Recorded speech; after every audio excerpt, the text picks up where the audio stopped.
Bonsoir à tous et bienvenue aux 20h de la télévision du Burkina. Voici les titres.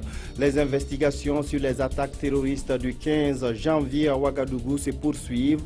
Selon le procureur du Faso, les assaillants étaient au nombre de 3. Le mode opératoire et les armes utilisées seraient les mêmes que ceux des attentats commis à l'hôtel Radisson de Bamako. Des précisions dans ce journal. L'exécutif burkinabé enclenche la lutte contre la corruption et la malgouvernance. Les ministres ont reçu le feu vert de tout mettre en œuvre pour faire la lumière sur les malversations financières. Décision prise aujourd'hui en Conseil des ministres. Et puis en France, Christiane Taubira, le ministre de la Justice, a démissionné de son poste. Celle qui a porté et défendu la loi sur le mariage pour tous a quitté le gouvernement de Manuel Valls. Les divergences entre les deux étaient devenues très importantes. On commence cette édition avec le Conseil des ministres. Plusieurs dossiers ont été examinés par les membres de l'exécutif ce mercredi 27 janvier. Parmi les dossiers, la question de la sécurité intérieure. Le Conseil a félicité les forces de l'ordre pour la gestion de l'attaque de Yimdi. Il a aussi été question de la gouvernance économique. Les ministres ont reçu l'ordre de tout mettre en œuvre pour faire la lumière sur les malversations financières. Plusieurs autres dossiers étaient à l'ordre du jour de ce Conseil des ministres. Le point avec Jean Zongo et Mounira Kéri. À l'ordre du jour de ce Conseil des ministres, la question de la sécurité intérieure. Le Conseil des ministres, en sa séance du 27 janvier 2015, a marqué sa satisfaction quant à la gestion de l'attaque de Yimdi. Aujourd'hui, ceux qui ont perpétré l'attaque de Yimdi sont quasiment tous arrêtés. Des armes ont été retrouvées, des munitions ont été retrouvées et le Conseil a vraiment marqué sa satisfaction en faisant quasiment une innovation à nos forces armées pour ce qui avait été réalisé durant cette semaine après l'attentat de Yimdi.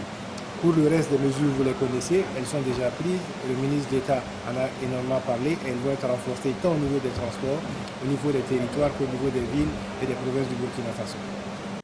Autre sujet abordé, la gouvernance économique. Le président du Faso a instruit les différents départements ministériels de tout mettre en œuvre pour traduire devant les juridictions les personnes coupables de mauvaise gestion de la chose publique.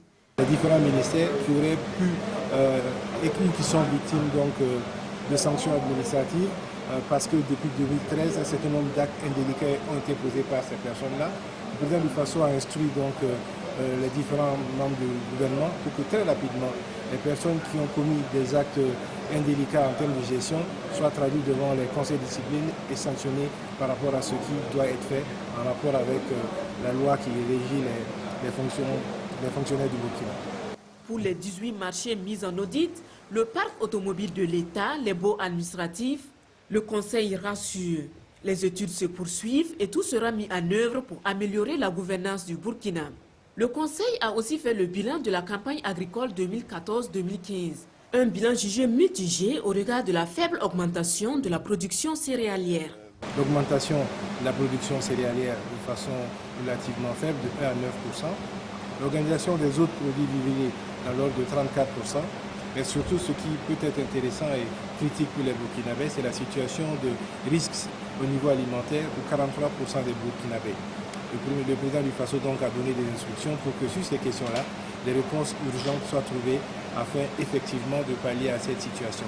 Il y a 2 zones qui sont particulièrement dans le rouge, c'est le Sous-Melougalan et il y a 12 autres provinces qui peuvent tomber en situation donc, de stress alimentaire si très rapidement les mesures ne sont pas prises. Plusieurs autres dossiers étaient à l'ordre du jour de ce Conseil des ministres, notamment les tests régissant la répartition des missions et des tâches assignées aux différents ministères et le décret portant attribution de ces ministères.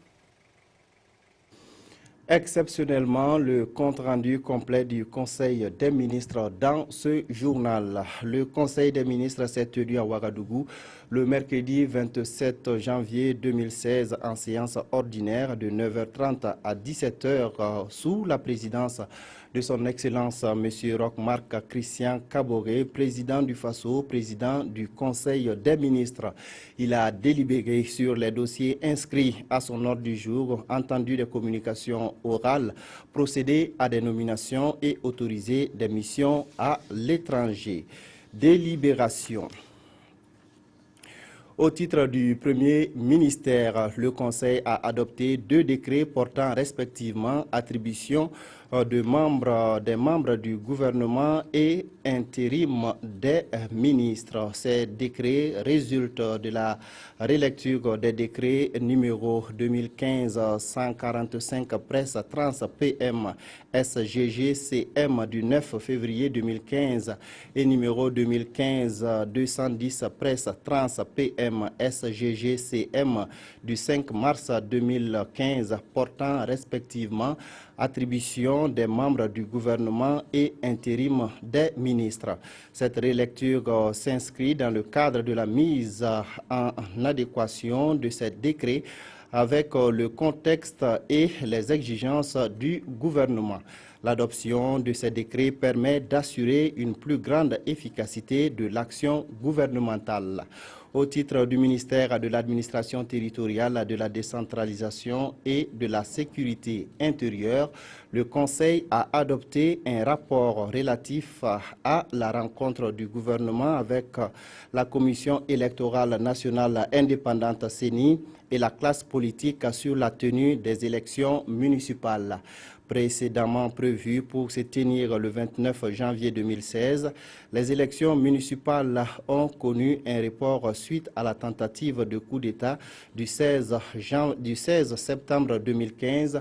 Le Conseil, prenant en compte le souhait émis par la classe politique lors de la rencontre du 26 janvier 2016, a marqué son accord pour la tenue des élections municipales le 22 mai 2016. Au titre du ministère de l'Économie, des Finances et du Développement, le Conseil a adopté un rapport relatif à l'élaboration du Plan national de développement économique et social. Le Plan national de développement économique et social s'inscrit dans le cadre du programme présidentiel Bâtir avec le peuple un Burkina Faso démocratique de progrès économique et social, de liberté et de justice. Ce plan national de développement économique et social vise à dégager les actions prioritaires de développement couvrant la période 2016-2020. Le Conseil a instruit les ministres concernés de prendre les dispositions idoines pour l'élaboration diligente du plan national de développement économique et social en vue de son examen en Conseil des ministres courant avril 2016. Au titre du ministère de l'Agriculture et des Aménagements hydrauliques, le Conseil a adopté un rapport relatif aux résultats prévisionnels de la campagne agro-pastorale 2015-2016. Il ressort de ces résultats une production céréalière totale estimée à 4 535 939 tonnes, soit une hausse de 1,49% par rapport à la campagne 2014-2015. On note par ailleurs 15 provinces déficitaires, 10 en situation d'équilibre et 20 provinces excédentaires. La production prévisionnelle totale des autres cultures vivrières s'établit à 791 904 tonnes, soit une hausse de 13,86% comparativement à la campagne 2014-2015.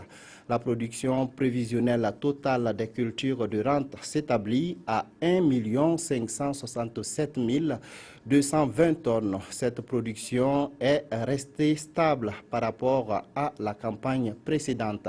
Le Conseil a instruit les ministres concernés de prendre les mesures idoines pour accroître la production agricole par une meilleure planification de la mise à disposition des intrants et une adéquation des techniques aux capacités des aménagements hydro-agricoles. Il a en outre décidé de la mise en œuvre d'un plan de résilience et de soutien aux populations vulnérables. Communication orale. Le ministre d'État, ministre de l'administration territoriale, de la décentralisation et de la sécurité intérieure, a fait au Conseil une communication relative aux différentes rencontres avec le gouvernement, les familles des victimes de l'attaque terroriste, les hôteliers, les restaurateurs et les transporteurs les 19, 21 et 26 janvier 2016 à Ouagadougou. Il a en outre informé le Conseil de la désignation de M. Moussa D. Minungu à la Commission électorale nationale indépendante CENI au titre de la chefferie coutumière en remplacement du membre décédé. Le ministre de l'Économie et des Finances et du Développement a fait au Conseil une communication relative au résultat de l'émission des bons du Trésor du 20 janvier 2016 portant sur un montant de 35 milliards de francs CFA avec une maturité de 6 mois sur un montant de 35 milliards de francs CFA mis en adjudication. Les investisseurs ont souscrit pour un montant total de 78,40 milliards de francs CFA, soit un taux de souscription de 224%. Ces bons résultats traduisent la régularité du Burkina Faso sur le marché primaire des titres publics de l'Union économique et monétaire ouest-africaine UEMOA et reflètent le raffermissement de la confiance en la qualité de signature de l'État ainsi que le dynamisme des intervenants du marché. Le ministre de la Communication et des Relations avec le Parlement a fait au Conseil le bilan de la journée d'hommage aux victimes de l'attaque terroriste du 15 et 16 janvier 2016. La cérémonie d'hommage aux victimes des attaques terroristes survenues au Burkina Faso s'est déroulée le 25 janvier 2016 à la place de la Nation. Le gouvernement réitère sa gratitude au peuple burkinabé et du monde entier qui ont manifesté leur solidarité aux familles des victimes. Il adresse ses vives félicitations aux populations pour leur collaboration et aux forces de défense et de sécurité pour leur professionnalisme et les invite à plus de vigilance. Nomination dans les fonctions individuelles au titre de la présidence du FASO. M. Benoît G. Kambou, enseignant-chercheur, est nommé président du comité exécutif du Haut Conseil pour la réconciliation et l'unité nationale. M. Younoussa Sanfo est nommé président de la commission d'études et d'orientation du Haut Conseil pour la réconciliation et l'unité nationale. Madame Aïcha Ouedraogo Nezampaligré est nommée présidente de la commission de réhabilitation, d'indemnisation et de réinsertion sociale du Haut Conseil pour la réconciliation et l'unité nationale. Au titre du ministère des Affaires étrangères, de la coopération et des Burkinabés de l'étranger, M. Raymond Balima, matricule 18540A, ministre plénipotentiaire, 2e classe, 9e échelon, est nommé ambassadeur, directeur général du protocole d'État. Au titre du ministère de la Santé, M. Robert Lucien Jean-Claude Cargougou, matricule 53449M, médecin spécialiste de santé publique, 2e classe, 1er échelon, est nommé secrétaire général. M. Issouf Traoré, matricule 75393M, professeur certifié, 1re classe, 8e échelon, est nommé directeur de cabinet. M. Pousbila Zaba, matricule 58788A, inspecteur du Trésor, 1re classe, 3e échelon, est nommé directeur de l'administration et des finances. M. Abdou Abak Ouedraogo, matricule 45190A, conseiller d'intendance scolaire et universitaire, 1re classe, 4e échelon, est nommé directeur des marchés publics. C'est tout donc pour la lecture complète de ce Conseil des ministres. La suite du journal, le bilan des attaques terroristes du 15 janvier est de 33 morts, dont 3 assaillants. Les chiffres sont du procureur du Faso qui a animé un point de presse ce matin à Ouagadougou. Sur le nombre des terroristes, le procureur est formel. Ils étaient 3 et seraient proches de Al-Noura Bitoun, de Mokhtar Ben Mokhtar. Les enquêtes sont en cours. 8 personnes ont été entendues dans le cadre de ces investigations. Le point avec Paul David Bambara et Nyarkitida. Des 8 personnes interpellées suite à l'attaque terroriste du 15 janvier dernier, 7 ont été entendues et relâchées, une toujours en garde à vue. C'est l'étape actuelle des enquêtes depuis les événements qui ont coûté la vie à 33 personnes, dont 3 assaillants. Les investigations menées jusqu'à ce jour renforcent la thèse de 3 assaillants.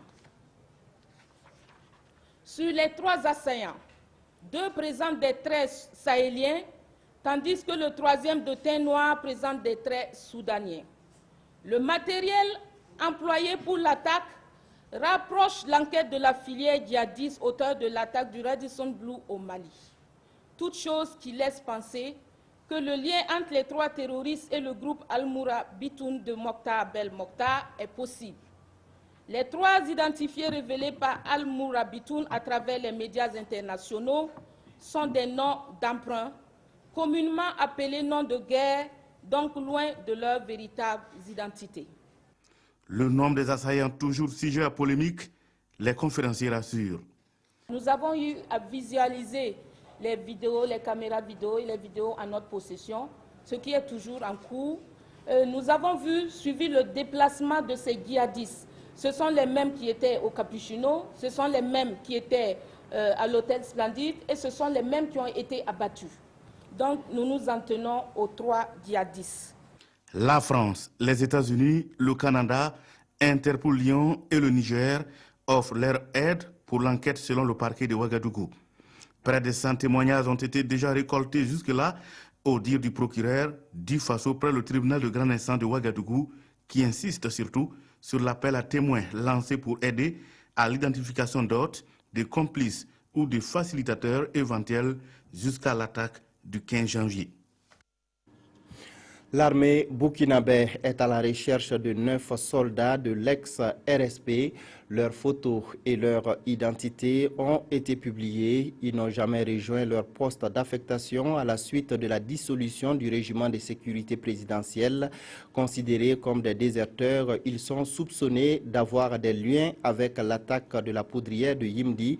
Selon une source proche de l'état-major général des armées, le sergent-chef Sanou Ali, qui fait partie de la liste des 9 éléments recherchés, a été arrêté ce mercredi matin.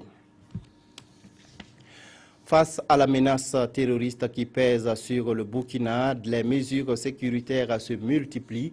À Bobo-Dioulasso, les autorités régionales ont rencontré les hôteliers, les restaurateurs, les transporteurs et les industriels. Les échanges ont porté sur les mesures sécuritaires à prendre et la nécessaire collaboration avec les forces de défense et de sécurité. Le point avec Lamine Karantao et Ahadi Sandamba. Comme ici, il est désormais recommandé à tout tenancier de sites d'hébergement de disposer de matériel de reprographie à défaut d'un portique de sécurité et d'un scanner.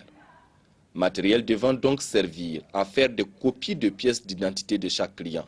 Des copies qui sont ensuite jointes à la fiche d'hôtel puis immédiatement transmises aux services de sécurité. C'est l'une des recommandations issues de la rencontre entre les hôteliers, les tenanciers de restaurants, de lieux de réjouissance, les transporteurs, les industriels et les autorités régionales des hauts bassins.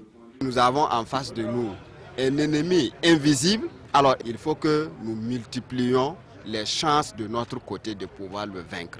Et on ne peut pas multiplier ces chances-là si on ne se parle pas, si on ne se dit pas la vérité, si on n'arrête pas ensemble des règles communes d'action pour être plus efficace. Plus efficace, mais aussi et surtout plus franc dans la collaboration avec les forces de défense et de sécurité. C'est dire que tous ici présents doivent redoubler d'efforts en matière de sécurité, même si cela nécessite d'énormes moyens financiers. Il y a quand même du matériel de haute technologie, mais que cela est coûteux. Mais nous avons dit, si cela doit passer nécessairement par là, il faudrait que nous nous donnons les moyens de pouvoir acquérir ce matériel-là. Sur la question, les promoteurs de sites à haut risque disent prendre bonne note. Toutes les mesures qui ont été prises, nous allons les appliquer à la lettre parce que ça dépend même de la survie des hôtels, parce que c'est une question de sécurité. Aussi, est-il recommandé la révision des issues de secours de tous ces lieux? Question donc de faciliter les secours en cas de problème. Mais pour ne pas arriver à une telle situation, il est impératif que les fouilles des clients et de leurs bagages soient de mise dans les gares routières, les restaurants et autres lieux de réjouissance.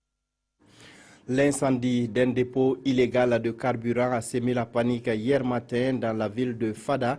Des fûts d'essence appartenant à un réseau de trafiquants de carburant sont partis en fumée. L'incendie n'est pas d'origine criminelle selon les premiers éléments de l'enquête. Aucune perte en vie humaine n'est à déplorer. Lambert Souma. Des flammes qui s'échappent d'un dépôt illégal de carburant. La scène se répète encore. Cette fois, nous sommes au secteur 2 de la ville de Fada-Ngourma. L'incendie aurait débuté vers 8 heures. 30 minutes plus tard, à notre arrivée sur les lieux, l'intensité des flammes se fait toujours sentir. Des curieux sont présents aux alentours. Les commentaires, eux, vont bon train. J'ai entendu des coups, donc des éclats. Donc je suis sorti regarder. C'était derrière ma boutique, non là à quelques 100 mètres. Donc j'ai regardé, j'ai dit un incendie qui a commencé. Donc les gens ont commencé à faire sortir les barriques de tonneaux d'essence. Et l'essence a commencé à brûler, Force de sécurité, autorité administrative présente sur les lieux de sinistre exclut tout acte criminel. L'incendie que nous vivons depuis ce matin n'est pas criminel du tout. C'est en manipulant les fûts de carburant qu'il y a eu le problème. C'est ce qu'en tout cas nous revient d'après les premiers éléments en tout cas d'appréciation. Donc je pense qu'il faut dissocier ça totalement de ce qui se passe dans le pays. De sources concordantes, ce dépôt illégal de carburant appartiendrait à un réseau de commerçants. Des tractations entre ceux-ci et la police municipale avaient déjà eu lieu. Une enquête est ouverte et son dénouement permettra de situer les responsabilités. Fort heureusement, cet incendie n'a causé aucune perte en vie humaine. 600 jeunes promoteurs de petites et moyennes entreprises sont entrés en possession de leur chèque hier 26 janvier. Les chèques ont été émis par le Fonds d'appui à la promotion de l'emploi FAPE. Cette action de lutte contre le chômage et d'accompagnement des jeunes promoteurs d'entreprises entre dans le cadre du PSUT, le programme socio-économique d'urgence de la transition. Le point avec Amado Ilboudo et Ramatou Zida. Rox Somda est propriétaire d'une structure de distribution de sachets plastiques. Il reçoit ici un chèque de 5 millions de francs CFA pour l'extension de son activité.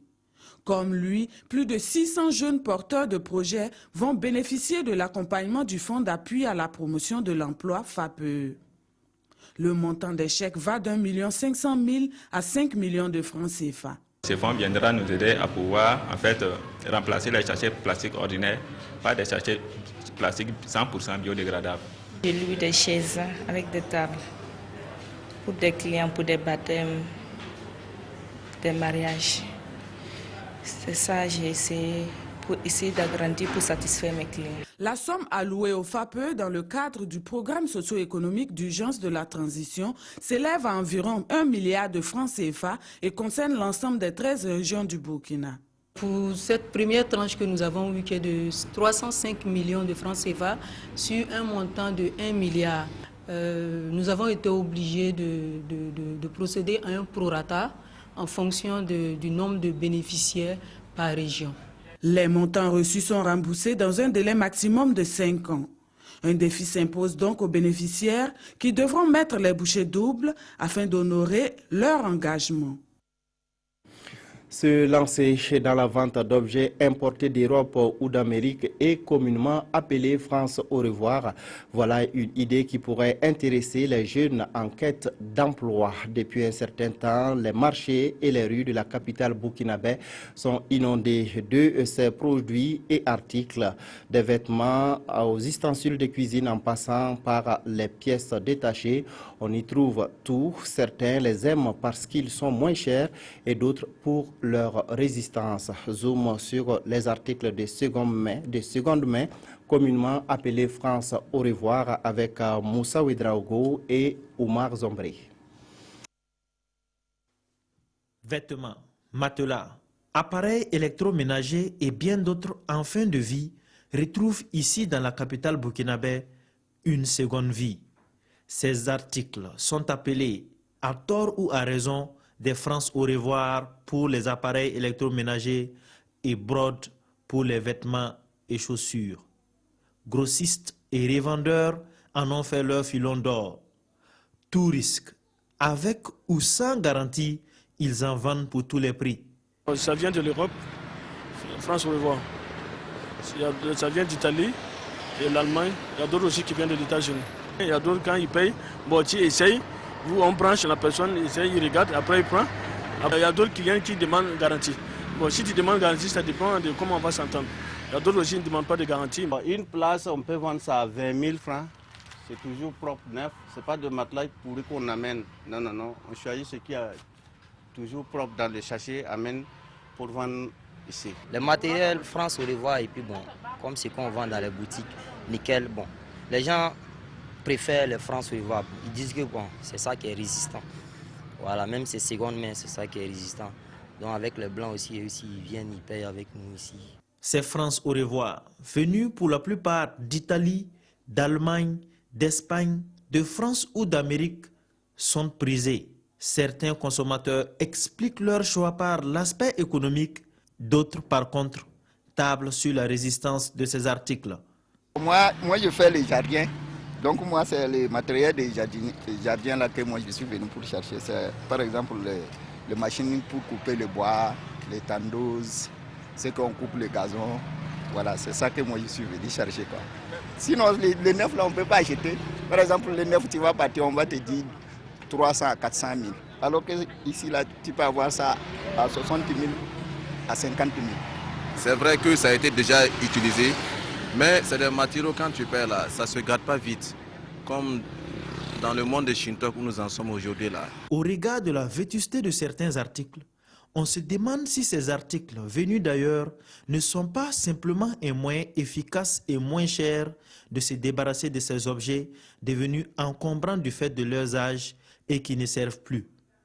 Quid des problèmes écologiques que certains de ces articles non écoulés pourraient engendrer? Des milliers de fidèles catholiques de l'archidiocèse de Bobo-Dioulasso se sont retrouvés ce dimanche 24 janvier au pied de la falaise Notre-Dame de Dinguesso pour le pèlerinage diocésain à cette 28e édition placée sous le signe de la miséricorde. Les fidèles ont prié pour la paix dans les familles au Burkina Faso et dans le monde entier. Drissa Traoré, Mireille Carole Tougouma. C'est sous ces falaises, dans ce cadre naturel à Dingasso, que s'est effectué le pèlerinage annuel du diocèse de Bobo-Dioulasso. Un pèlerinage placé sous le signe de la miséricorde et de l'action de grâce. Nous sommes venus pour dire merci pour la fin pacifique de la transition dans notre pays. Bien sûr, il y a des troubles en ce moment depuis quelques semaines, depuis quelques jours. Cela ne doit pas nous faire oublier quand même ce que Dieu nous a déjà donné grâce à notre prière, ou du moins en répondant à notre prière en l'année 2015. Ce qui se passe en ce moment nous dit seulement que nous devons continuer de prier. Tout n'est pas fini. Nous devons continuer de compter sur Dieu et de nous confier à lui. Dans son homélie, Monseigneur Paul Ouedraogo a également exhorté les fidèles à cultiver l'esprit de paix et de miséricorde. Ce qui m'a le plus touché, vivre en se donnant aux autres, en regardant le Christ dans le prochain. Voilà, et véhiculer l'amour que Dieu même nous donne. Je retiens surtout qu'on a beaucoup prié pour la paix dans le pays et dans le monde. Ce pèlerinage, qui est à sa 28e édition, est placé sous le thème « Avec Marie, Mère de la Miséricorde, rendons grâce à Dieu pour la paix et pour Saint Jean-Paul II, soyons témoins de la miséricorde ». Le 45e Conseil général des Assemblées de Dieu s'est tenu à Ouagadougou sous le thème « Bâtir une église mature pour des générations à venir ». Ce projet sera conduit et coordonné au plan national par un nouveau bureau exécutif. Les membres de ce bureau ont été installés au cours de cette rencontre ponctuée de prières. Adama Guiti, Yolande Lompo. Dans son milieu, on le connaît sous le nom de pasteur Michel Ouedraogo.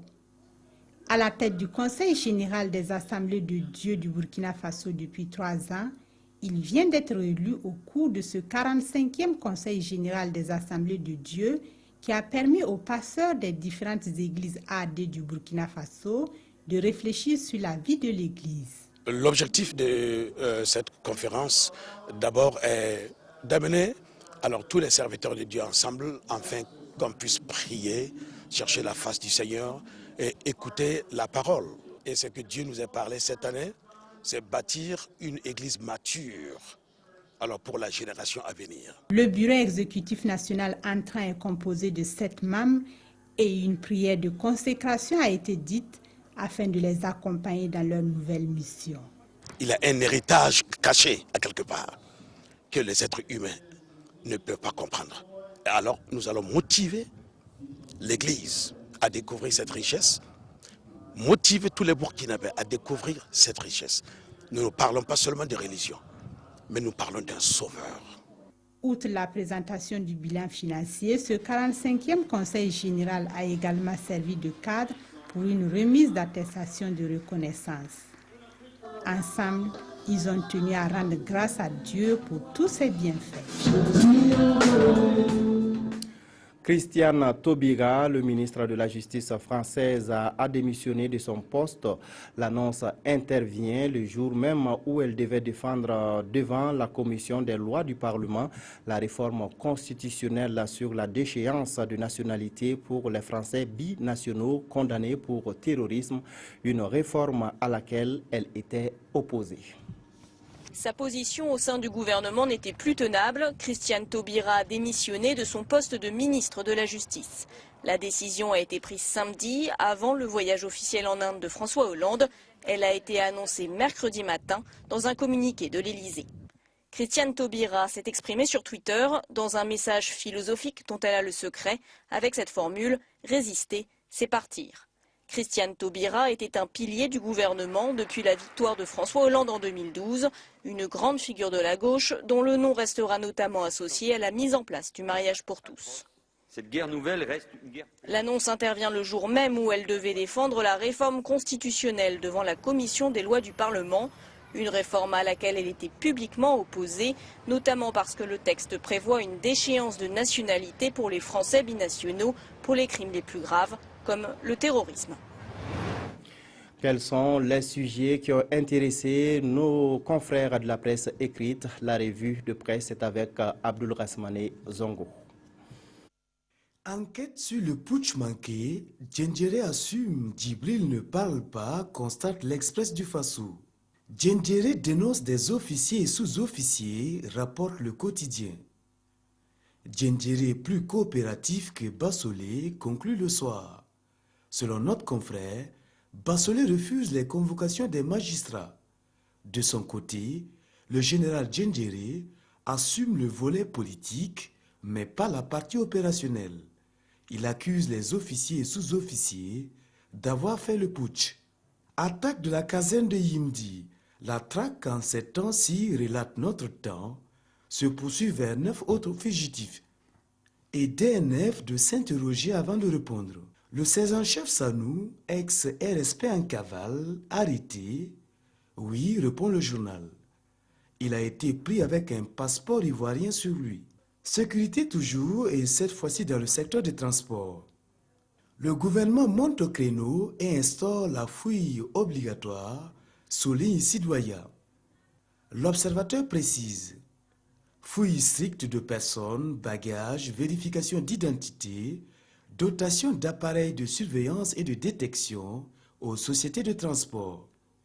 Et il faut qu'on en finisse avec les gars Kafoulmaï, c'est-à-dire où règne le désordre, martèle l'ancien bourgmestre le plus populaire de Ouagadougou, le ministre Simon Compaoré. À quand les municipales, demande Simon Compaoré à la classe politique qui, elle, est divisée selon Aujourd'hui au Faso.